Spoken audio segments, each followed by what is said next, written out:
샬롬 이용백 목사입니다. 오늘 새벽 본문 말씀은 요나서인데 요나는 우리가 잘 알듯이 굉장히 다채로운 인물이고 생각하기에 따라서는 굉장히 너무나 인간적인 그리고 너무나 솔직한 사람입니다. 요나를 보면 우리는 진짜 선지자이지만 정말 하고 싶은 말 하는 정말 솔직한 사람이라고 볼 수 있는 거죠. 그 반대로 생각해서는 하나님께 부르심 받은 모든 주님의 백성들, 특별히 거룩한 소명을 가진 많은 사람들은 어쩌면 요나처럼 솔직해질 필요가 있다는 생각이 듭니다.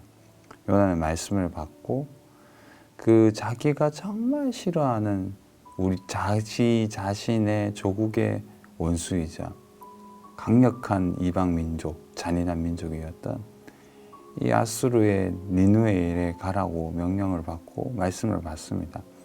왜 가기 싫었을까요? 이건 우리가 잘 알죠.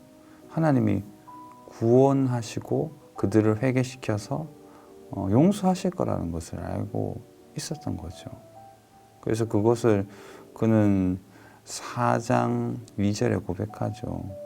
주는 자비하시고 은혜로우시고 자비로우시며 노하기를 더디하시며 인내가 크시사 뜻을 돌이켜 재앙을 내리지 아니하시는 하나님.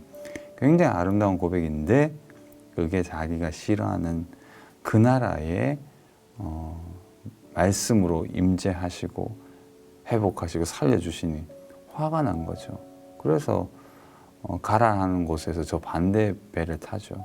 근데 하나님이 그를 바다에 빠뜨리시고 그는 죽으면 죽었지 니느웨로 안 간다는 마음으로 바다에 들어갑니다. 그런데 하나님이 1장 17절의 고백대로 물고기를 미리 준비하시죠. 그리고 그 속에서 또한 3일 동안 회개하게 하는, 그래서 2장의 내용은 자신을 구원하는 하나님에 대한 용서의 고백과 또 회개의 고백이고 그는 하나님께 용서를 받고 다시 한번 쓰임을 받죠. 그리고 누군가의 주석대로 눈을 감고 아무 생각 없이 일을 했지만 엄청나게 큰 성인데 하루 동안 다니며 그저 아무 생각 없이 외쳤는데 회개합니다. 그리고 그것이 자기의 화를 돋구죠. 그래서 4장의 내용이 1절부터 이렇게 얘기하죠. 요나가 매우 싫어하고 성내며. 요나에게 악이다라는 히브리어로 정확하게 직역한 거예요. 요나에게는 악한 일들이 일어난 거죠. 하나님께 따져 묻죠. 하나님의 반문합니다. 네가 성내는 것이 옳은가 생각해봐라. 자기는 죽을 만큼 성내는 것이 옳다라고 반문하죠. 정말 생각해보면 겁도 없고 비상식적인. 근데 우리는 이 요나를 보면서 와 정말 너무하다. 어떻게 저럴 수 있을까? 하나님께. 하나님 두렵지도 않나? 이런 생각을 들지만 생각하기에 따라서는 요나는 진짜 정직한 사람인 거죠.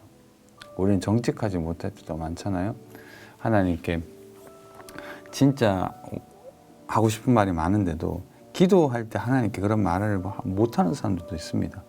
오히려 율법주의적이게 내가 이런 걸 했으니 이런 걸 달라라고 이야기하는 듯한 형식의 신앙을 할 때가 굉장히 많아요. 부르심받은 목회자, 저 같은 경우는 오히려 더 그럴 때가 많다는 생각이 또 들더라고요. 그런데 하나님은 거래할 수 있는 분이 아닙니다.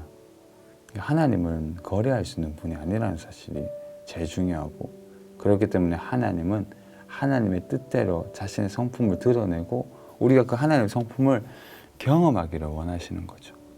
저는 그 부분에서 요나는 어떻게 보면 우리에게 많은 교훈을 줄 수 있다고 생각합니다. 물론 이건 선교적인 맥락, 그리고 하나님이 열방 가운데서 자신의 백성을 사랑하시고 또한 열방의 모든 주님의 백성들을 부르시고 또 사랑하시고 긍휼이 풍성한 하나님의 성품을 보여주는 것은 맞아요. 이것은 당연한 거죠. 그러나 우리에게 적용할 때 우리가 정말 하나님 앞에서 진심으로 요나처럼 아주 원색적인 마음의 고백을 하는 것은 나쁜 거지만 그런 고백을 통해서 우리가 배우는 하나님의 성품은 좋은 겁니다.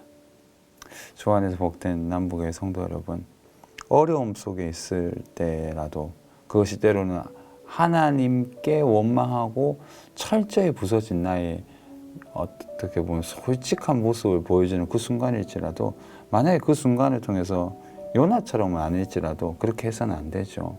하나님께 반대로 불순종하고 하면 안 되죠. 다만 그 모든 사건과 실타래처럼 얽힌 모든 문제를 통해서 하나님의 성품을 발견하게 된다면 그것은 꼭 나쁜 것은 아니라는 생각이 듭니다.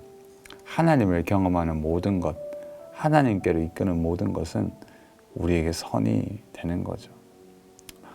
저는 그런 생각이 듭니다. 실제로 어려운 순간을 경험하고 정말 요즘은 그렇거든요. 많은 부분에서 많은 생각을 하게 됩니다. 가장 중요한 것은 시간은 정말 고귀하다. 그래서 오히려 모험을 해야 된다 이런 생각이 많이 들어요. 하나님 앞에서 결연하게 그저 있는 시간을 허비하지 말고 내게 주어진 모든 시간을 선용할 수 있다면 얼마나 좋을까. 그런 생각이 저에게는 문득 들고요. 적용할 것이 굉장히 많은 본문이기도 합니다. 여러분 요나처럼 실패하지 마시고 주님의 사랑을 정말 좀 크게 경험하는 그런 여러분들이 되시기를 주님의 이름으로 축복합니다.